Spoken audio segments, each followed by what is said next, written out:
Salam saudara-saudara, selamat bagi kita seluruhnya. Dan saya percaya pada hari Sabat ini Tuhan selalu memberkati kita. Oleh karena hari Sabat ini adalah merupakan satu sarana bagi kita untuk bertemu dengan Tuhan. Karena Dia pencipta dan penebus kita, itulah sebabnya pada hari Sabat ini Dia berikan satu sarana khusus bagi seluruh umat-umat Tuhan. Itu rencananya bagi semua yang diciptakannya di dunia ini. Tetapi oleh karena ada dosa sudah masuk di dunia ini, maka setan juga sudah banyak upaya dilakukan supaya umat Tuhan ini boleh melupakan hari Sabat. Yang sesungguhnya saudara, kita tidak bisa melupakan hari Sabat Tuhan. Karena hari Sabat adalah merupakan tanda kasih Tuhan dan tanda bahwa Tuhan telah pernah menciptakan dunia dan segala isinya. Bahwa Tuhan telah pernah menebus kita manusia yang sudah jatuh dari dalam dosa. Itulah sebabnya pada hari ini saudara-saudara, di hari Sabat ini saya melanjutkan pelajaran sekolah Sabat kita dengan judul Kekalahan Bangsa Asyur. Kemarin atau Sabat yang lalu kita telah pelajari bagaimana kekalahan bangsa-bangsa. Kita sudah lihat kemarin dari Asyur, kemudian bagaimana masuk ke Babel, Media Persia, Yunani dan Roma. Dan kita tahu saudara, secara nubuatan pun sudah cukup dijelaskan. Kalau kita bolak-balik terus saja baca firman Tuhan ini di dalam Daniel pasal yang kedua, itulah yang ada di dalam mimpi Raja Nebukadnezar tentang patung. Kemarin sudah saya singgung di sana sedikit, tetapi hari ini secara khusus kita akan lihat saudara-saudara kekalahan bangsa Asyur. Apa-apa yang membuat bangsa Asyur ini kemudian kalah, apa saja yang dilakukan oleh umat Tuhan, yaitu Raja Hizkia bersama rakyat Yehuda pada waktu itu, dan bagaimana tindakan Tuhan terhadap bangsa kafir ini, yaitu bangsa Asyur.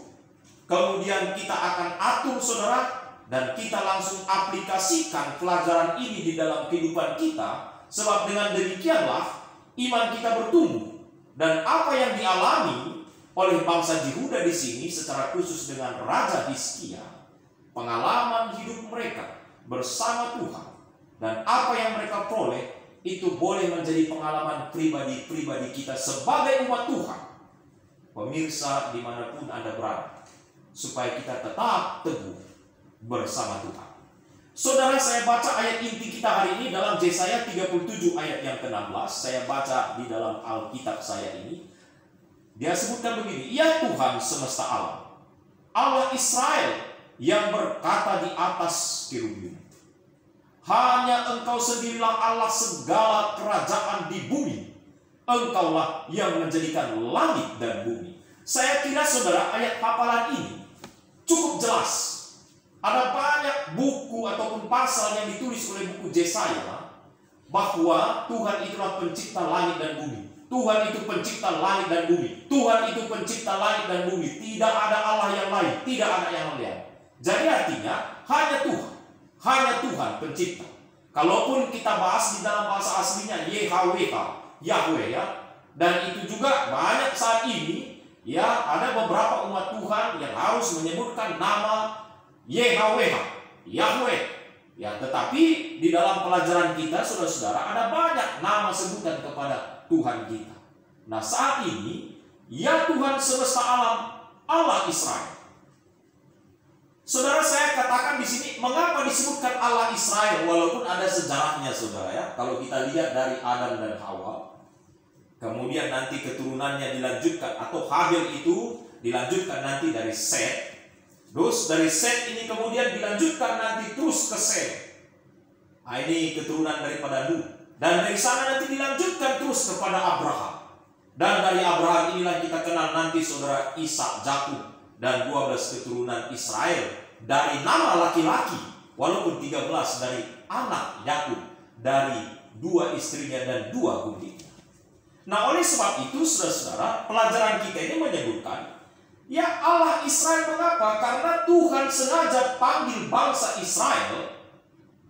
Tuhan sengaja ambil bangsa Israel ini sebagai bangsa pilihan, tetapi oleh karena mengingat nenek moyang dari Adam, dari Set, dari Sem kepada Abraham, Ishak dan Yakub, bagaimana mereka semuanya ini adalah umat Tuhan yang tetap memiliki komitmen, saudara, untuk menyembah Tuhan. Itu yang perlu kita simak, saudara-saudara. Sehingga disebutkan Allah Israel yang bertakhta di kerubium. Nah, kalau kita mempelajari buku Ka'bah, saudara, di sana ada gambar kerubium di atas tabut perjanjian itu, saudara. Ya, 2 sayap ada di bawah, 2 sayap ada di atas melindungi wajah. Jadi itu artinya sangat hormat sekali mereka kerubium ini kepada Tuhan, dan di sana adalah lambang daripada apa? Kehadiran Tuhan yang menjadikan langit dan bumi. Itu sebabnya, saudara, pelajaran kita secara khusus, ya, kalaupun saat ini diadopsi oleh organisasi gereja Masih Advent hari ke-7, tetapi kita mengambil pelajaran ini bukan soal ini karena tradisi, bukan, tapi karena kita banyak menyelami pelajaran Alkitab yang tertulis di dalam Alkitab. Saya maksudkan, saudara-saudara, yang tertulis di dalam Alkitab seperti yang Alkitab saya pegang di sini, bahwa memang kita pelajari apa isi Alkitab ini. Dan secara khusus saudara juga masuk dalam Wahyu pasal yang ke-14 ayat 6 sampai kemudian ayat yang ke-10 di sana. Nanti dibuat di dalam ayat yang ke-12, yang penting di sana ketekunan Roh Kudus. Tapi di sana adalah isi daripada pekabaran malaikat. 3 pekabaran malaikat itu. Nah, itu yang kita sebutkan, saudara, kalau selalu kita singgung pelajaran Tuhan Allah, pencipta langit dan bumi, itu sudah pasti berhubungan dengan pekabaran 3 malaikat. Itu sudah pasti, saudara, ya, tidak bisa tidak. Itu sudah pasti. Nah, di dalam pelajaran ini, mengapa bangsa Asyur ini kalah? Kita lihat kemarin mulai Raja yang Asa, bagaimana kemudian kepemimpinan bangsa Israel, dan sampai saat ini ya Ahaz, terus nanti dilanjutkan kepada Hizkia. Dan kalau kita ketemu Raja Hizkia, saudara, ada unik satu cerita di situ, sebab dia pernah sakit dan nabi itu akan katakan dia akan meninggal. Lalu dia minta tolong sama Tuhan, kasihanilah aku Tuhan, lalu diperpanjang usianya 15 tahun. Nah, ini juga unik ini ceritanya bagi pergumulan seorang raja, saudara-saudara. Nah, mengapa kalah bangsa Asyur? Yang pertama kita lihat di sini, saudara-saudara, walaupun saat Raja Asyur ini yang ibu kotanya adalah Niniwe, mereka menyerang kota Yerusalem, bangsa Yehuda, dan menaklukkan Lakis. Lalu di sana dibuat menjadi bentengnya, dan dari sana ditempatkan para pegawai-pegawai kerajaan Asyur, para ahli-ahli perang Raja Asyur. Lalu kemudian dari sana mereka juga coba mengintimidasi Raja Hizkia yang berkuasa atau yang memimpin umat Tuhan dari bangsa Yehuda, yang ibu kotanya adalah Yerusalem pada waktu itu. Jadi intimidasi itu, saudara-saudara, saudara lihat di dalam pelajaran kita ini, yaitu mulai Yesaya 36 ayat 1, kemudian Yesaya 36 ayat 2 sampai 20. Di sana diceritakan intimidasi itu, jadi melemahkan. Jadi juru minuman yang ditempatkan oleh Raja Asyur di Lakis itu datang menghadap pegawai-pegawai daripada bangsa Yehuda, Raja Hizkia. Dia katakan, tidak akan ada lagi Tuhanmu yang menolong. Saudara-saudara lihat ini ya, tidak ada lagi Tuhanmu yang menolong. Siapa lagi? Apakah mau meminta pertolongan sama Mesir? Oh, tidak bisa. Mesir pun sekarang sudah seperti apa? Tidak ada kekuatan lagi. Jadi tidak ada lagi taringnya Mesir. Jadi kalau ibarat dia singa atau binatang buas atau harimau, saudara, sudah ompong taringnya, kira-kira begitu, saudara, ya. Tidak kuat lagi. Bagaimana? Yang kuat satu-satunya di dunia ini saat ini, dengan menaklukkan ada banyak kerajaan-kerajaan yang lain semuanya, hanya satu-satunya saat ini dia katakan itu kepada pegawai Raja Hizkia, hanya Raja Asyur, Sanherib, yang berkuasa pada waktu itu. Wah, luar biasa. Apakah kamu berdoa juga kepada Tuhanmu? Ada banyak di antara kalian yang sudah menyakiti hati Tuhan kalian, yang menyembah berhala, yang merobohkan begini, rumah-rumah Tuhan tak peduli. Ini sudah disebutkan, saudara-saudara.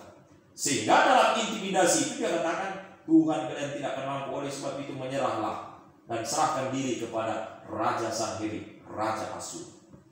Nah, kalau saudara lihat di dalam Yesaya 36 ayat 21 sampai Yesaya 37 ayat yang ke-20, di sana Hizkia mencari pertolongan Tuhan.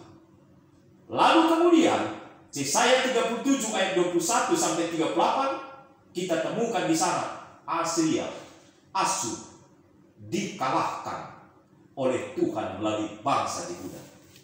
Nah, ini outline-nya pelajaran kita saya sampaikan pada hari ini, saudara-saudara.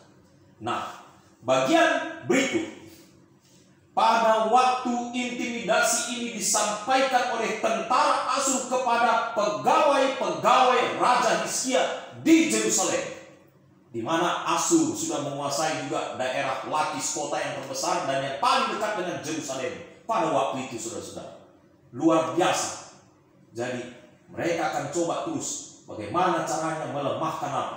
Melemahkan bangsa Yehuda, melemahkan rakyatnya, sehingga mereka bergetar dan akhirnya takluk, bertekuk lutut di kerajaan Asyur.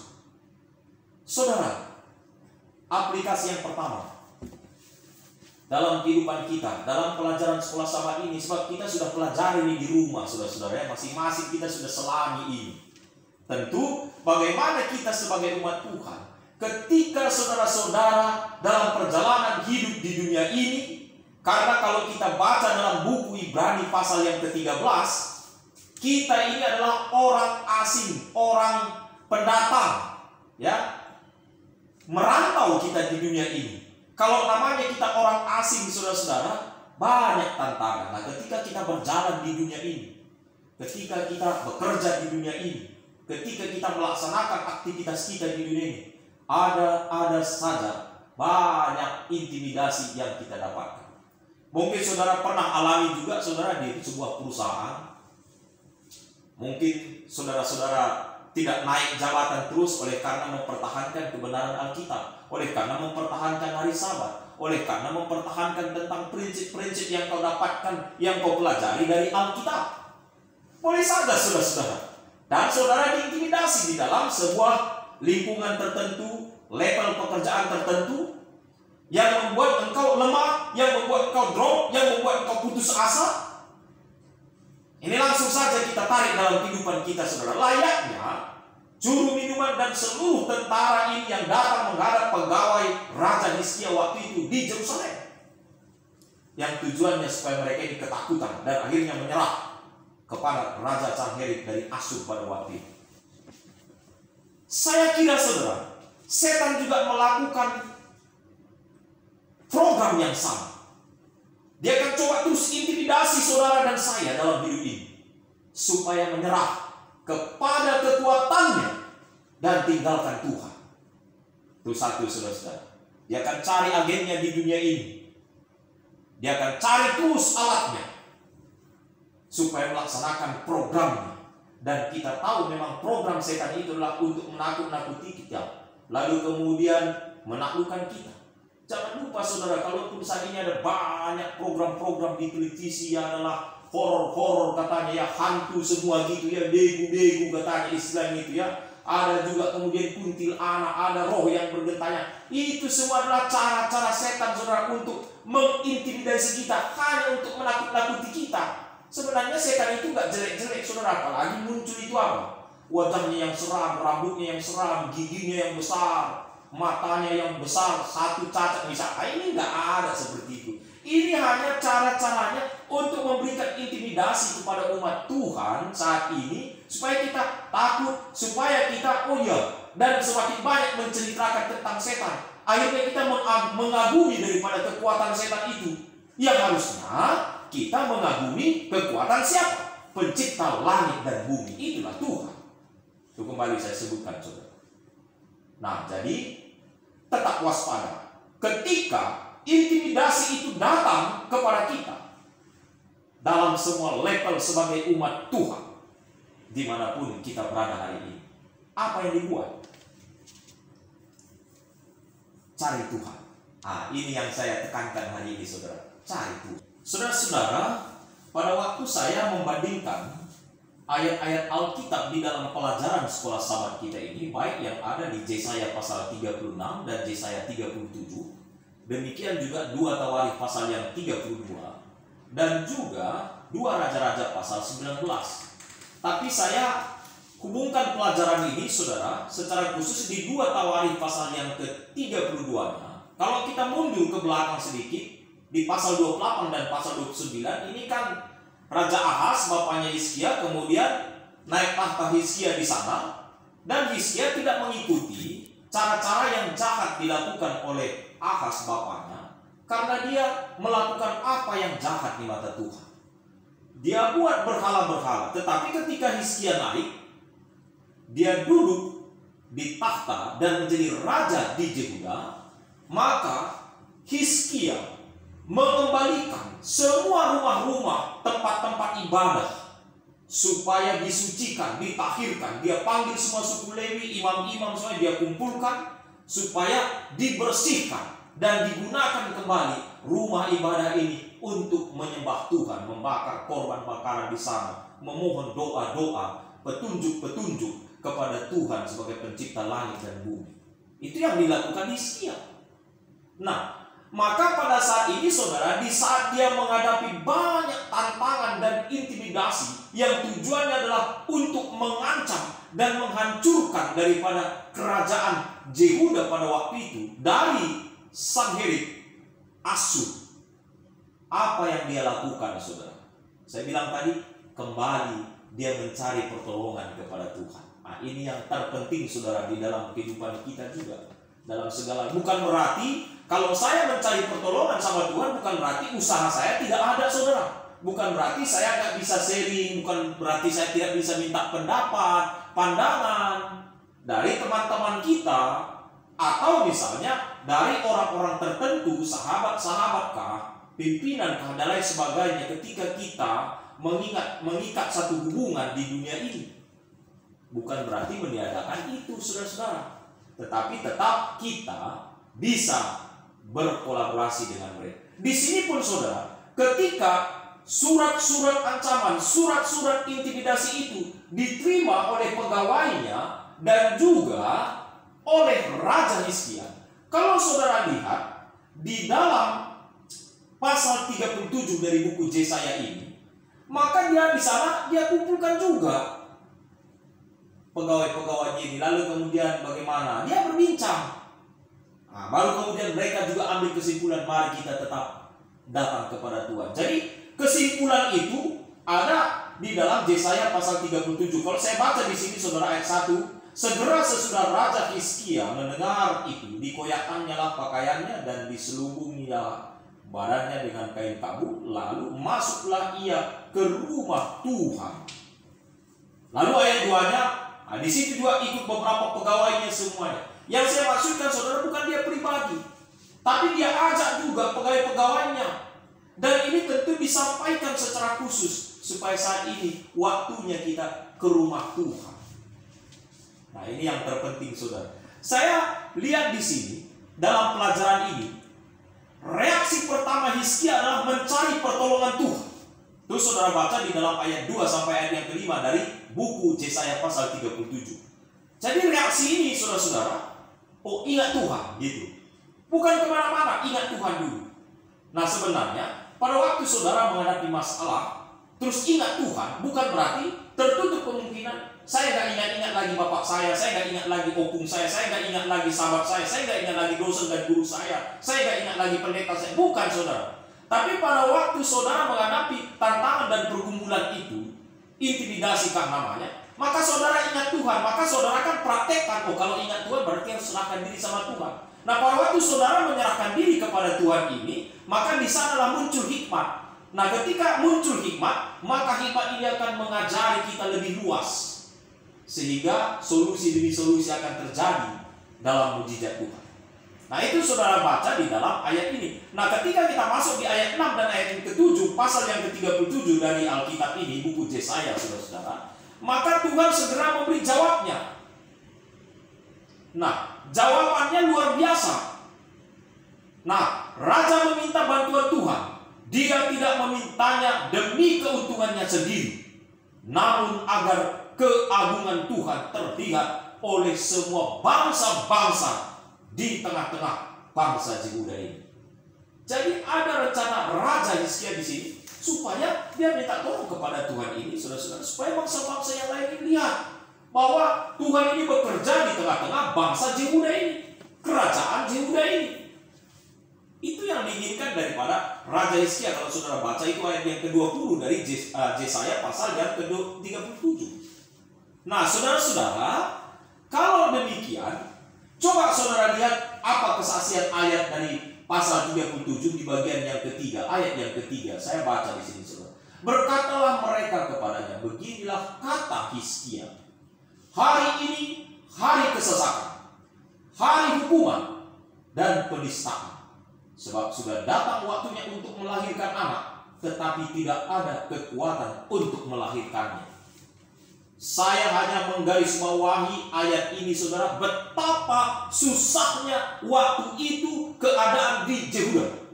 Betapa sengsaranya, betapa khawatirnya, takutnya, betapa luar biasanya ketakutan itu di dalam diri seorang raja, apalagi sampai nanti kerajaan Yehuda ini dan rakyat-rakyat semuanya ditaklukkan.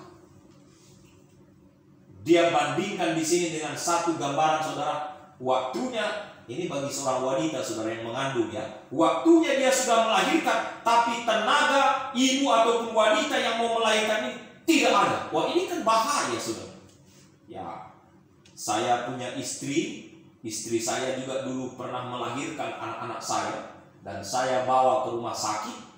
Setelah saya bawa ke rumah sakit, saya saksikan terus dia di situ, bagaimana reaksi tubuhnya, bagaimana dia rasa sakit, bagaimana juga dia menangis, bagaimana juga dia meraung, bagaimana juga dia menjerit. Dan selalu arahan dokter spesialis pun, kuatkan ibu, serahkan sama Tuhan, minta kekuatan sama Tuhan supaya ada tenaga. Dan tenaga ini, saudara-saudara, selalu dibuat supaya untuk mengendalikan namanya, supaya menolak bayi keluar dari rahim, karena sudah waktunya. Itu kalau ada tenaga, saudara. Tetapi bukan berarti nggak ada juga ibu-ibu yang korban. Banyak juga ibu-ibu yang korban, kadang tenaga tidak ada ataukah kehabisan darah dan sebagainya. Nah, di sini Hizkia menggambarkan situasi itu, betapa ngerinya saat itu ketika kota-kota yang terdekat pun di Yerusalem sudah ditaklukkan, lalu sekarang ada intimidasi lagi bahwa tidak ada kerajaan-kerajaan yang lain yang bertahan di dalam atau di depan kerajaan Asyur waktu itu. Dan saat ini sudah disampaikan ancaman itu supaya tetap menyerah di Hizkia dengan apa? Kerajaan atau rakyat-rakyatnya semuanya. Maka Hizkia menyaksikan di sini, ini adalah waktu kesesakan, penindasan, dan hukuman. Tidak heran, saudara, dia mencari Tuhan. Saya mundur sejenak, saudara, kalau kita baca di dalam 2 Tawarikh pasal yang ke-20, ayat yang ke-20.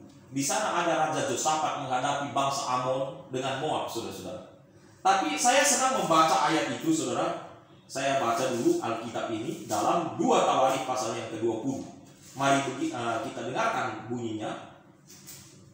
Apa kata Alkitab ini? Saya baca 2 Tawarikh pasal 20 ayat yang ke-20. Keesokan, ini subtopiknya, saudara, kemenangan atas Moab dan Amon. Akhir pemerintahan Yosafat. Jadi Yosafat sedang memerintah, lalu mereka melawan kerajaan Moab dengan Amon, saudara-saudara. Tapi pada waktu tentara itu datang dan coba mengepung, maka Yosafat langsung berdiri dan mengumumkan secara resmi kepada rakyatnya. Ini disebutkan, saudara. Keesokan harinya pagi-pagi mereka maju menuju padang gurun Tekoa. Ketika mereka hendak berangkat, berdirilah Yosafat dan berkata, dengar, hai Yehuda dan penduduk Yerusalem, percayalah kepada Tuhan Allahmu dan kamu akan tetap teguh. Percayalah kepada nabi-nabinya dan kamu akan berhasil. Saudara-saudara, inilah kata-kata kekuatan, motivasi yang dimunculkan seorang raja. Akhirnya kita tahu saat itu bagaimana mereka menaklukkan kerajaan Moab dan kerajaan Amon. Nah, saya kembali ke sini, saudara. Kesaksian Hizkia di sini sangat tertekan, takut. maka dia datang kepada Tuhan. Kalau saudara lihat di dalam ayat 15 sampai kemudian ayat yang ke-19 ini, bagaimana dia menyatakan sesungguhnya cetusan hatinya seorang raja kepada Tuhan. Di dalam doanya itu dia sampaikan kepada Tuhan supaya Tuhan tolong kami. Nah, kalau saudara lihat di dalam ayat 33 sampai kemudian ayat yang ke-35, maka akhirnya Tuhan menolong mereka.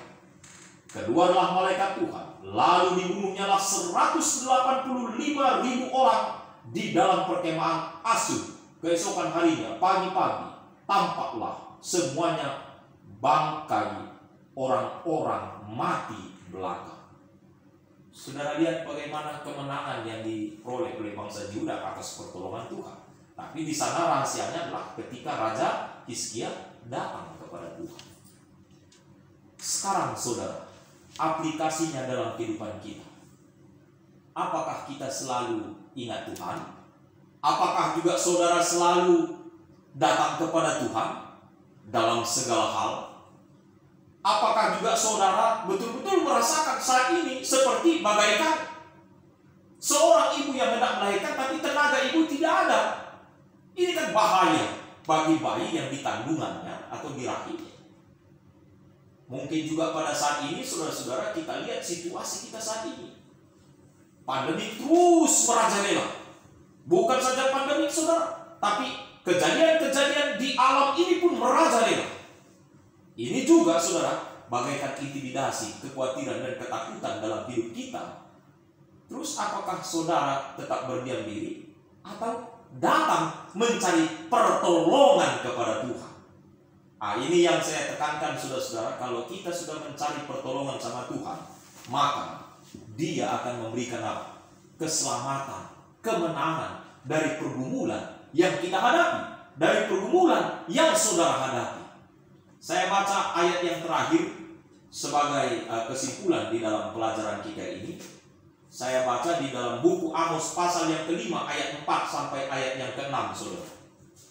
Hari ini saya buka Alkitab saya, Amos pasal yang ke-5 ayat yang ke-4 sampai ayat yang ke-6. Begini bunyinya. Sebab beginilah firman Tuhan kepada kaum Israel, carilah aku maka kamu akan hidup. Jangan kamu pergi mencari Babel, janganlah kamu pergi ke Gilgal, dan janganlah menyeberang ke Berseba. Sebab Gilgal pasti masuk ke dalam pembuangan, dan Betel akan lenyap. Ayat yang ke-6, carilah Tuhan maka kamu akan hidup. Luar biasa ini saudara ya, pekabaran yang disampaikan oleh Nabi Amos juga. Nah, oleh sebab itu, dalam segala hal kita sebagai umat Tuhan, pemirsa semuanya, kita harus terus mencari pertolongan kepada Tuhan di saat apapun, apalagi di saat sedang kesesakan terjadi, ketakutan yang berlebihan, kekhawatiran yang berlebihan. Saudara yang tahu kehidupan saudara, tapi pengalaman daripada bangsa Yehuda melalui Raja Hizkia dalam melawan Raja Sanherib, kerajaan Asyur, adalah merupakan satu motivasi bagi kita sebagai umat Tuhan dimanapun berada, bahwa ada Tuhan selalu yang memberikan pertolongan, memberikan kemenangan di saat kita memang betul-betul murni, tulus, ikhlas datang mencari pertolongan kepada siapa?